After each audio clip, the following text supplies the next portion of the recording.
الحمد لله والصلاة على نبيه وعلى آله وأصحابه المتأدبين بآدابه أما بعد فأعوذ بالله من الشيطان الرجيم بسم الله الرحمن الرحيم وما هو على الغيب بضنين صدق الله العظيم إن الله وملائكته يصلون على النبي يا أيها الذين آمنوا صلوا عليه وسلموا تسليما اللهم صل وسلم وبارك على محمد معد الجود والکرم وآلہ وبارک وسلم صلاۃ وسلام علیک یا رسول اللہ صلی اللہ تعالی علیہ وسلم۔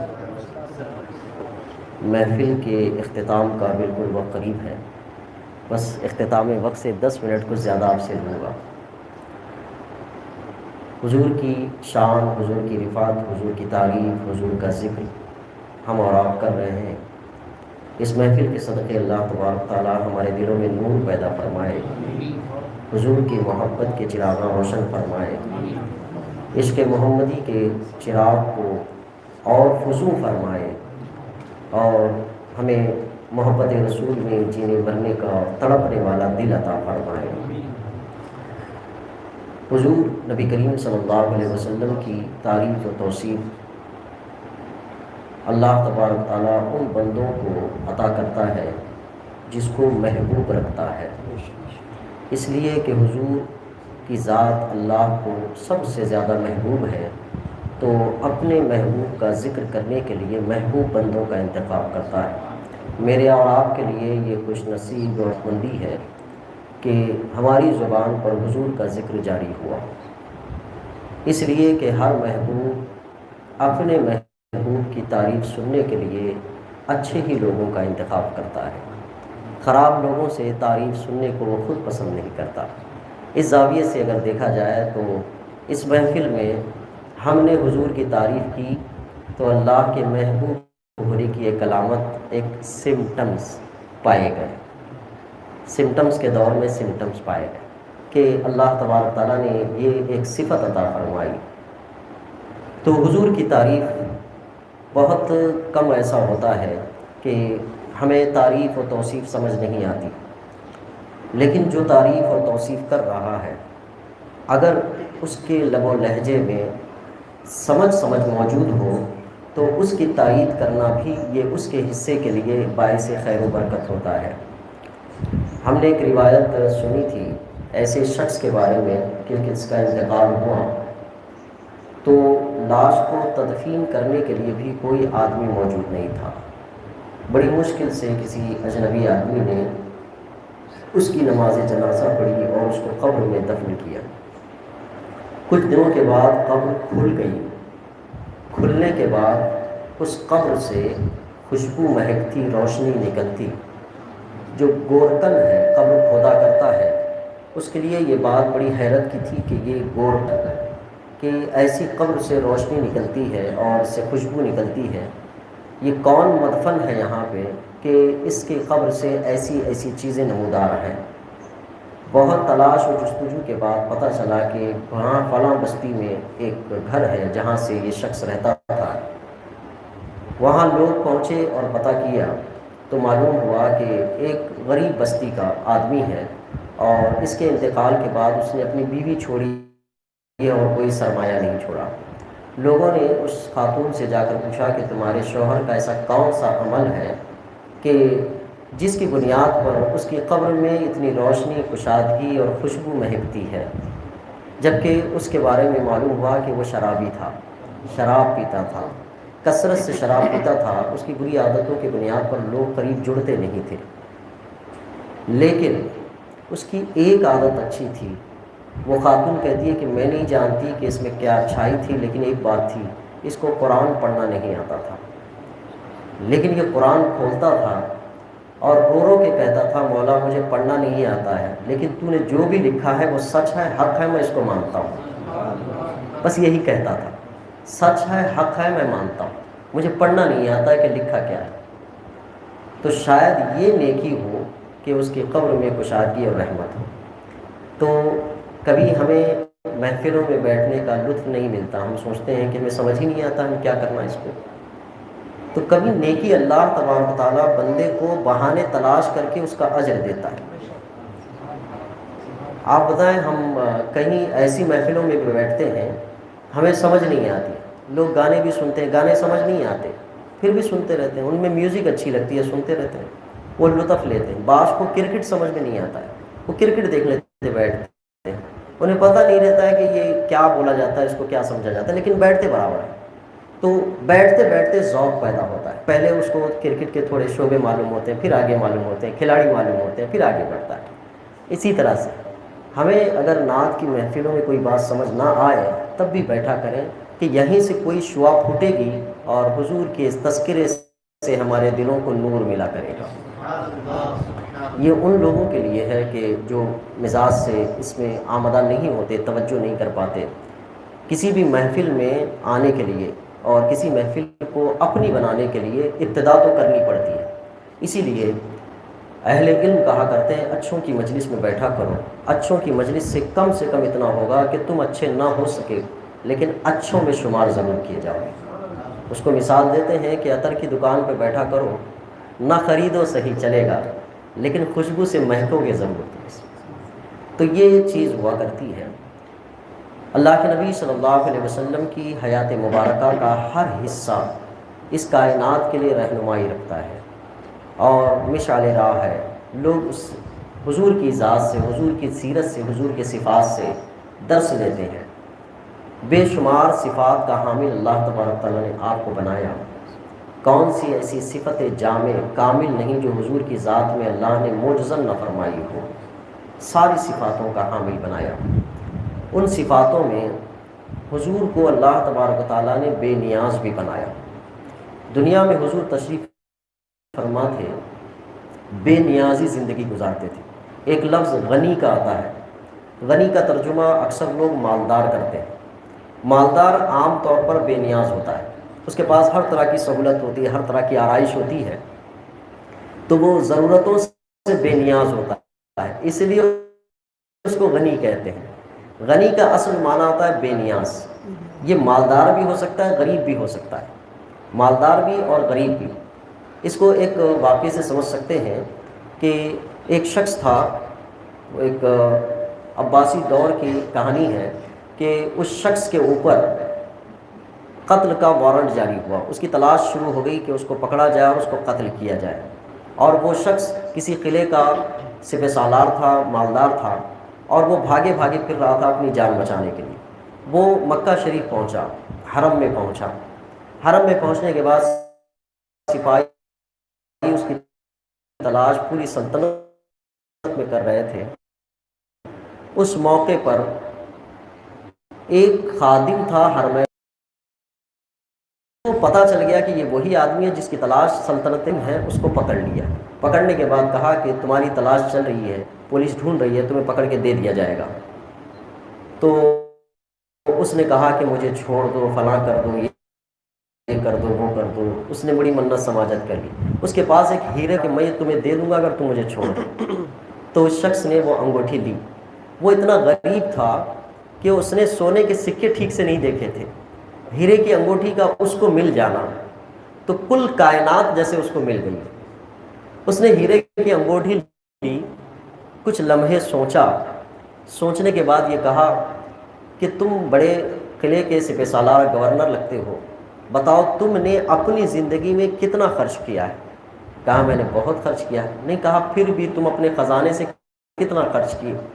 کہا کہ آدھا تو کر چکا ہوں۔ کہا کبھی ایسا ہوا ہو زندگی میں کہ آدھے سے بھی زیادہ کیے ہو؟ کہا کبھی کبھار ہوا ہے کہ میں نے اپنے خزانے سے آدھے سے بھی زیادہ خرچ کیا۔ کہا کبھی ایسا ہوا ہے کہ پورا خرچ کیے ہو؟ کہا کبھی ایسا نہیں ہوا کہ میں نے پورا خرچ کیا۔ تو اس بندے نے کہا کہ یہ انگوٹھی میری کل کائنات ہے، میری کل جائیداد ہے جو تم نے مجھے دی ہے، آج میں تم پر یہ خرچ کر رہا ہوں، تم ہی رکھ لو اس کو، مجھ سے بڑا غنی تمہیں کوئی نہیں ملے گا کہ میں نے کل دے دیا تمہیں۔ تمہارے پاس بہت تھا، تم نے کبھی پورا نہیں دیا، لیکن میرے پاس کل یہی ہے، میں یہ پورا دے دیتا ہوں۔ غنا اصل میں یہ ہے۔ اللہ تبارک تعالیٰ نے حضور کو یہ غنا عطا فرمایا، یہ بے نیازی عطا فرمائی۔ حضور کہتے ہیں کہ غنا میری چادر ہے، غنا میری چادر ہے کہ میں اس کو اوڑھ کے رکھتا ہوں، بے نیازی۔ اسی کو ہم کہتے ہیں سخاوت، سخی ہونا۔ قرآن میں رب نے ارشاد فرمایا وما ہوا علی الغیب بدنین، یہ نبی ہیں جنہیں ہم نے پوشیدہ چیزوں کی راز، اسرار، غیب کی باتیں بتائی، ان کے پاس یہ سرمایہ ہے لیکن اس سرمایہ کو خرچ کرنے میں یہ بخیل نہیں ہے، بخیل نہیں ہے۔ یہ قرآن ضمانت دے رہا ہے کہ بخیل نہیں ہے، اس لیے کہ سخاوت اور بخالت دونوں اپوزٹ ہیں، ایک ضد ہے ایک دوسرے کی۔ اگر کوئی بخیل ہے تو وہ سخی نہیں ہوگا، جو سخی ہے تو وہ بخیل نہیں ہوگا۔ ہاں، سخی کہتے کس کو ہیں، اس میں بڑا ہے، تو دولت کو خرچ کرے تو وہ سخی، لیکن میرے آقا کریم صلی اللہ علیہ وسلم کچھ عطا کرتے ہیں، عطا کرنے کی کیفیت کے بریلی کے تاجدار نے کہا واہ کیا جود و کرم ہے شہ بتہا تیرا، پہلے ہی یہ میں اس کے علاوہ کہیں نہیں استعمال کیا، سبحان الہ الا اللہ محمد رسول اللہ، واہ کیا جود و کرم ہے شہ بتہا۔ اور جو عطا ہے حضور کی وہ تو عطا ہے، مرزا حضور خود ارشاد فرماتے ہیں، بخاری شریف کی حدیث ہے واللہ یوتی وانما انا قاسم، میں اللہ عطا کرتا ہے میں بانٹتا ہوں۔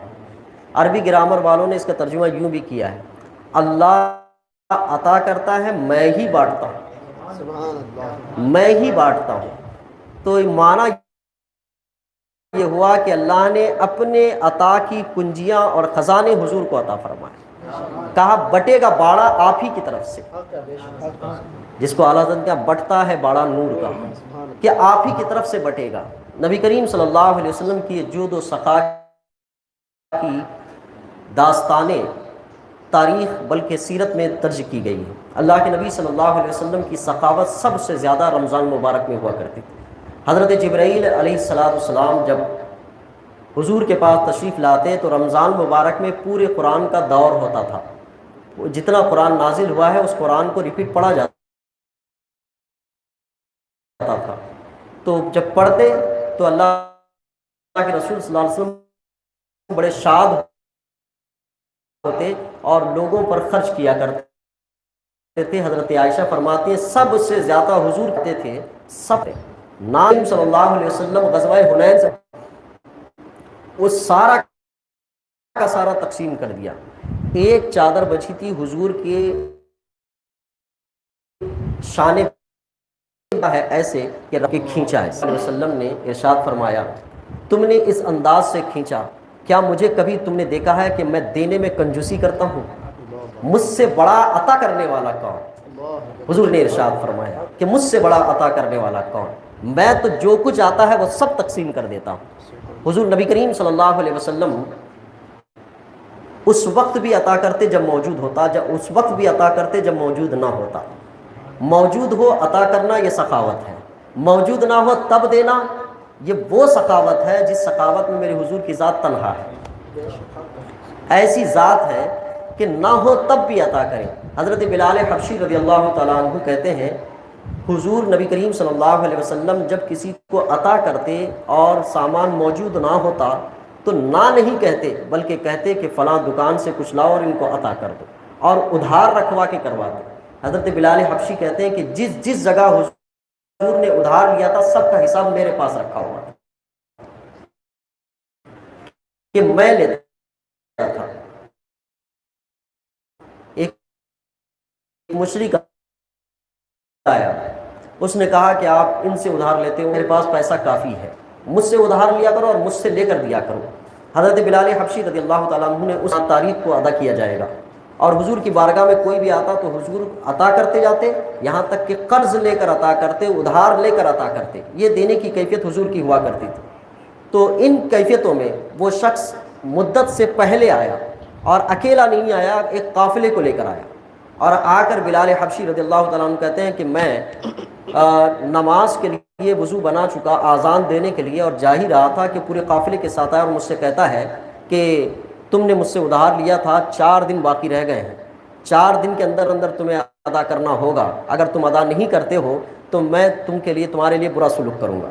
حضرت بلال حبشی رضی اللہ تعالیٰ عنہ کہتے ہیں کہ 4 دن کہہ کے مجھے وارننگ دے کے گیا ہے، اور قرض اتنا ہے کہ میں کم وقت میں جمع بھی نہیں کر سکتا، اور حضور کے پاس بھی ابھی کوئی موجود نہیں اور میرے پاس بھی کچھ موجود نہیں، تو میں کیسے ادا کروں؟ حضرت بلال حبشی بڑے پریشان تھے، کہتے ہیں اسی حالت میں میرا نماز کا وقت نکل گیا۔ بعد نماز میں نے حضور سے عرض کیا کہ یا رسول اللہ صلی اللہ علیہ وسلم، اس نے فلاں وقت تک 4 دن کی مہلت دی ہے اور قرض مانگا ہے، کیسے ادا کروں؟ کچھ نئے مسلمان ہیں، میں ان سے جا کر مدد مانگتا ہوں اور ان سے لے کر اس کا قرض ادا کرتا ہوں۔ اللہ کے رسول صلی اللہ علیہ وسلم نے منع فرمایا، یہاں تک کہ عشاء کی نماز گزر چکی اور صبح فجر کو حضرت بلال حبشی رضی اللہ تعالیٰ عنہ عرض کرتے ہیں کہ میں حضور کی بارگاہ میں اجازت لینے جا رہا تھا تاکہ کچھ لوگوں سے ادھار لے کر اس کا ادھار چکتا کروں۔ اللہ کے رسول صلی اللہ علیہ وسلم نے مجھے بلوایا، میں گیا تو حضور نے ارشاد فرمایا کہ وہ سامان رکھا ہوا ہے، باغ فدق سے کچھ سامان آیا ہوا ہے، جا کر اس کو لے کے ادا کر دو۔ ادا کرنے حضرت بلال حبشی اس سامان کو بیچے، جو ادھار تھا وہ ادا کیا، ادا کر کے واپس آئے۔ حضور نے پوچھا کہ سارا ادا ہو گیا؟ کہاں اس کو بھی ادا کر دیا۔ جب سارا ادا ہوا تو بلال حبشی فرط مسرت میں آیا، حضور سے عرض کیا کہ یا رسول اللہ سب ادا کر دیا ہے۔ تو میرے حضور کی یعنی حضور کے چہرے پہ مسکراہٹ تھی۔ بلال حبشی کہتے ہیں کہ 2 دن اس میں گزرے اور حضور جب تک قرض ادا نہیں کیے اپنے حجرے میں گئے نہیں، مسجد نبوی ہی میں بیٹھے رہے کہ ادا کر دیے۔ پھر اس کے بعد حضور کی عطا ایسے ہوتی کہ کسی کو دینے کا ارادہ فرماتے تو ہدیے کو دیتے، اور کسی سے ہدیہ لیتے، جب ہدیہ لیتے تو پھر ڈبل اس سے دیتے، یہ عطا دیتے۔ حضور کی عطا کے متعلق سفیان بن امیہ، یہ صحابی ہیں، اسلام ابھی نہیں لائے تھے، حضور کی بارگاہ میں آ کر عرض کرتے ہیں کہ یا رسول اللہ مجھے حاجت ہے، میں ضرورت مند آدمی ہوں، مجھے عطا کریں۔ روایت میں ہے کہ حضور نے 2 پہاڑوں کے درمیان بکریاں چر رہی تھی جو بڑی تعداد میں تھی۔ سفیان بن امیہ کو حضور نے فرمایا کہ ان 2 پہاڑوں کے درمیان جتنے جانور ہیں وہ تمہارے، حضور نے عطا کر دیے۔ سفیان بن امیہ یہ کہتے ہوئے دوڑے، آؤ اس نبی کے پاس آؤ، اس نبی کا کلمہ پڑھو جو دینے میں کبھی اپنی دولت کے ختم ہونے کا خدشہ ہی نہیں رکھتا ہے، خدشہ ہی نہیں رکھتا ہے۔ آؤ اس نبی کے پاس آؤ، آؤ اس نبی کا کلمہ پڑھو، اپنے قبیلے کے لوگوں کو دعوت دے رہا ہے۔ اور ایک شخص نے اسلام صرف اس بنیاد پر قبول کیا تھا کہ یا رسول اللہ اگر آپ مجھے اتنے اونٹ دے دیں تو میں اسلام لے آؤں۔ حضور نے فرمایا کہ اتنے لے لو، اسلام لے آؤ، عطا کر دیے۔ ایک صحابی کا بڑا شوق ہوا نبی کریم صلی اللہ علیہ وسلم سے کرتا لینے کا، اور اتنا اس حالت پر لا کر کھڑا کر دیا کہ اللہ کے رسول صلی اللہ علیہ وسلم کے پاس صرف ایک ہی کرتا تھا۔ حضور نے وہ کرتا عطا کیا اور خود کمرے میں حجرے کے اندر جا کر تشریف فرما۔ صحابہ آواز دیتے اور آپ کو بلانا چاہتے لیکن حضور باہر تشریف نہ لاتے، یہاں تک پر کہا گیا ہے کہ لا تلقوا بأیدیکم الی التہلکہ، اے نبی آپ عطا کرنے میں اپنی جان کو ہلاکت میں کیوں ڈالتے ہیں؟ اتنی عطا میرے حضور فرماتے، لا تلقوا بأیدیکم الی التہلکہ، کہ ہلاکت میں نہ ڈالتے۔ اللہ کے نبی صلی اللہ علیہ وسلم خطبہ ارشاد فرما رہے، خطبہ ارشاد فرماتے فرماتے ممبر سے نیچے اترے، گھر تشریف لے گئے، پھر گھر جا کر پھر واپس آئے، پھر خطبے کو کنٹینیو کیا۔ صحابہ نے دیکھا کہ یہ کیفیت تو اس سے پہلے کبھی نہ گزری کہ حضور آئے، ایسے کیا معاملہ ہوا کہ دوران خطبہ اتر کے چلے گئے؟ حضور ارشاد فرماتے ہیں حیرت و استعجاب تمہاری دیکھی جاتی ہے، میں کہہ دیتا ہوں 11 درہم میرے گھر میں رکھے ہوئے تھے، مجھے خیال گزرا کہ یہ درہم یہاں رکھے ہوئے ہوں اور میرا انتقال ہو جائے تو میں انتقال اس حالت میں کروں کہ پیسے رکھے ہوئے ہوں، تو وہ خرچ کیا، پھر اس کے بعد میں نے آ کر خطبہ دیا۔ یہ نبی کریم صلی اللہ علیہ وسلم کی عطا ہے۔ اعلیٰ حضرت نے کہا تھا کہ واہ کیا جود و کرم ہے شہ بطحت۔ یہ عطا کو صرف میں نے پیسوں کو ذکر کیا ہے، حضور کی عطا صرف پیسوں پہ نہیں ہے، مرتبے پر ہے، وجاہت پر ہے، علم پر ہے، حکمت پر ہے، دانائی پر ہے، شعور پر ہے، اختیارات پر ہے۔ حضور نے ساری چیزیں عطائی کے طور پر دیا۔ ابو بکر کو صداقت دی ہے، عمر فاروق کو عدالت دی ہے، حضرت عثمان کو غناعت دی ہے، علی کو شجاعت دی ہے۔ وہ ساری عطا کے دھارے ہیں، ایسی عطا کے دھارے ہیں کہ محتاج تھے غنی کر دیا۔ ایسی عطائیں حضور نے عطا فرمائی کہ سب کو عطا فرماتے۔ نبی کریم صلی اللہ علیہ وسلم کی سخاوت کے تذکرے ہیں، صرف یہیں پر نہیں، کل قیامت میں بھی سخاوت ہوگی۔ حضور کی کیسی کیسی سخاوت ہوگی، حضور کے کیسے کیسے عطیات ہوں گے۔ اللہ کے رسول نے خود ہی فرمایا واللہ یؤتی انما انا قاسم، اللہ عطا کرتا ہے، میں اس کو تقسیم کرتا ہوں۔ اب عطا کرنے والے کے خزانے میں کوئی کمی نہیں اور بانٹنے والے کے دل میں کوئی کجی نہیں، تو آپ سوچیں کہ کتنی عطا ہے۔ یہ سخاوتیں میرے حضور، 100 درخت آپ کے تھے اور بہت بڑا باغیچہ تھا جس میں آپ کا گھر بھی تھا۔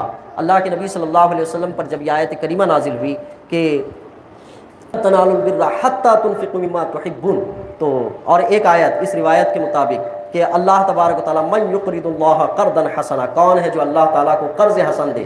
وہ صحابی حضور کی بارگاہ میں آ کر عرض کرتے ہیں کہ یا رسول اللہ، اللہ قرض حسن طلب فرماتا ہے، کیا واقعی قرض حسن دیا جائے؟ تو اللہ کے رسول فرماتے ہیں ہاں۔ تو وہ صحابی باغیچے کے باہر کھڑے تھے اور آپ کہتے ہیں کہ یا رسول اللہ، میں نے یہ سارا باغیچہ اللہ کی راہ میں خرچ کر دیا ہے،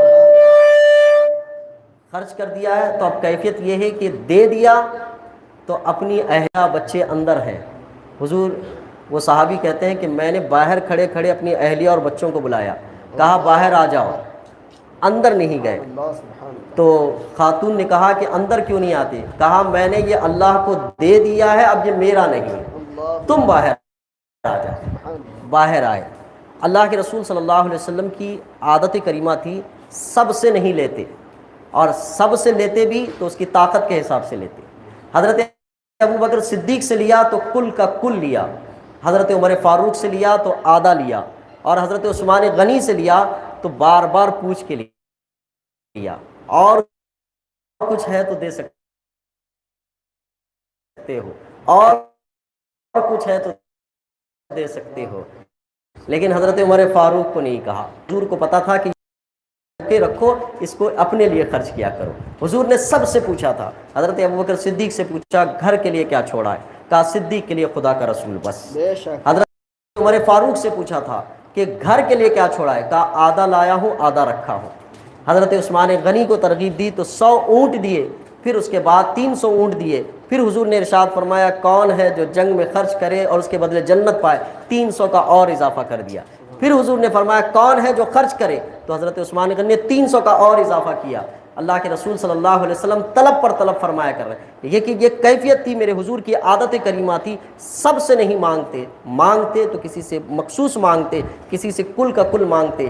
ابو بکر پر یہ یقین تھا کہ یہ اللہ اور اس کے رسول پر خوب بھروسہ کرتا ہے، تو اس کا کل خرچ بھی آ جائے اور وہ یہ کہے صدیق کے لیے خدا کا رسول بس، تو اس بات میں بھی وہ صدیق ہے، وہ کرے گا یہ۔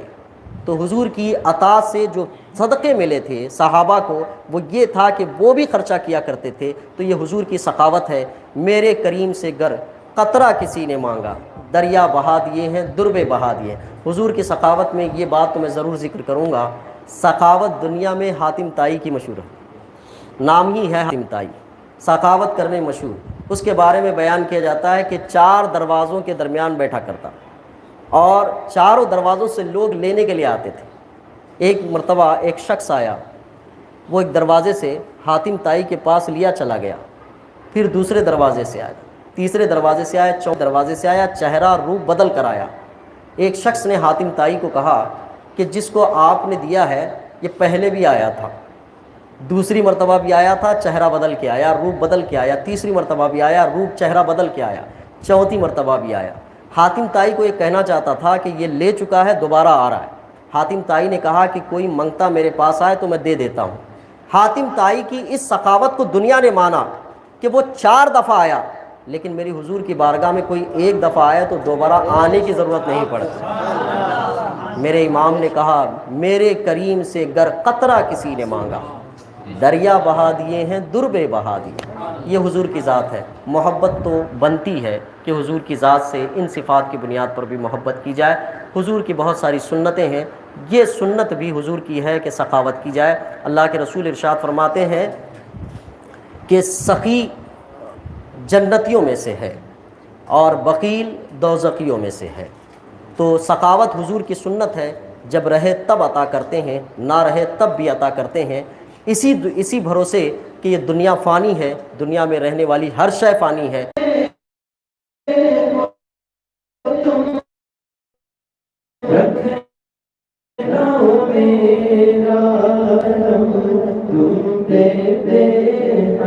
سلام شفیع امم تم پہ بے حد سلام جمیل شیم تم پہ بے حد سلام فکر امت میں لب پر دعائیں فکر امت میں لب پر دعائیں آنکھ رہتی تھی نم تم پہ بے حد سلام شفیع امم تم پہ بے حد سلام جمیل شیم تم پہ بے حد سلام اب مدینے میں مجھ کو بلا لیجیے اب مدینے میں ہم کو بلا لیجیے مدینے میں مجھ کو بلا لیجیے مدینے میں مجھ کو بلا لیجیے اے میرے محترم تم پہ بے حد سلام شفیع امم تم پہ بے حد سلام جمیل شیم تم پہ بے حد سلام خواجہ رضا کہ تم قریب رکھنا میرا قلم تم پہ بے حد سلام چاہتا ہے رضا شاکر غم زدہ چاہتا ہے رضا شاکر غم زدہ کہہ دو راضی ہیں ہم تم پہ بے حد سلام شفیع امم تم پہ بے حد سلام جمیل شیم حبیبی رسول اللہ آپ کا تشریف لانا وقت بھی کتنا سہانا جگمگانا اٹھا زمانہ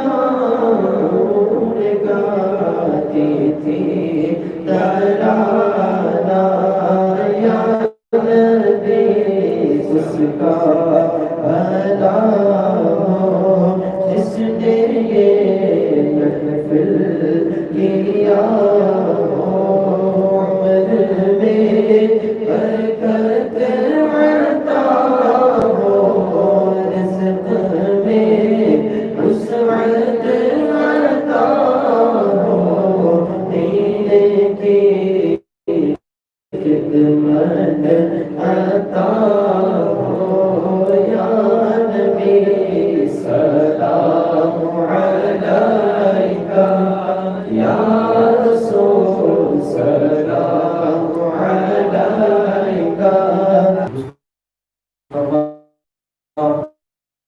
زمین و آسمان کی بنیاد فرما صاحب خانوں کو حضور کی زیادہ نصیب فرما مولا عزت کی زندگی عزت کی موت عطا فرما مولا رزق حلال صدق مقال عطا فرما مولا ہم سب کو مولا جو پریشان حال ہیں ان سب کی پریشانیوں کو دور فرما اس محفل میں جو آئے ہیں مولا جو نہ آ سکے جو آنے کا ارادہ رکھتے تھے سب کو اپنے فضل خاص سے اجر جزیل عطا فرما بولنے سننے میں کسی قسم کی غلطی ہو تو اپنے فضل خاص سے درگزر فرما مولا ہمیں ایمان کی زندگی نصیب فرما پر ایمان پر موت عطا فرما مولا مرنے کے وقت کلمہ طیبہ نصیب فرما جمعہ کا دن کو مدینہ منورہ کو جنت البقیع میں مدفن کو مولا یہ آرزو یہ تمنا ہماری مولا اس کوشش میں قبولیت عطا فرما۔ تیرے حبیب پاک صلی اللہ علیہ وسلم کے صدقے ہماری آنے والی نسلوں کے دلوں میں حضور کی محبت کو پیوستہ فرما۔ مولا ان سب کے دلوں کو حضور کی محبت میں بڑھتا بنا مولا۔ ہم سب کو بھی تیرے حبیب پاک صلی اللہ علیہ وسلم کی محبت میں جینے مرنے کا سلیقہ عطا فرما۔ اہل بیت کی محبت عطا فرما، صحابہ کی محبت عطا فرما، قرآن کی محبت عطا فرما، خوف خدا اور خشیت الہی میں تڑپتا ہوا دل عطا فرما۔ ہمارا اعمال صالحہ کی توفیق عطا فرما، بڑوں کا ادب تعظیم توفیق عطا فرما۔ مولا جو دنیا سے رخصت ہو گئے انہیں کروٹ کروٹ جنت عطا فرما، ان کی قبر میں کشادگی عطا فرما، رحمت و برکات کی بارش عطا فرما، در میدان محشر حضور کی شفاعت نصیب فرما، الہی صاحب جنت میں جانے والوں میں شمار فرما، الہی خیر گردانی بحق کے اشار جیلانی ان اللہ و ملائکتہ یصلون علی النبی یا ایھا الذین آمنوا صلوا علیہ وسلم تسلیما۔ اللهم صل علی محمد وعلى آل وسلم سبحان ربك رب العزة عما يصفون وسلام على المرسلين والحمد لله رب العالمين۔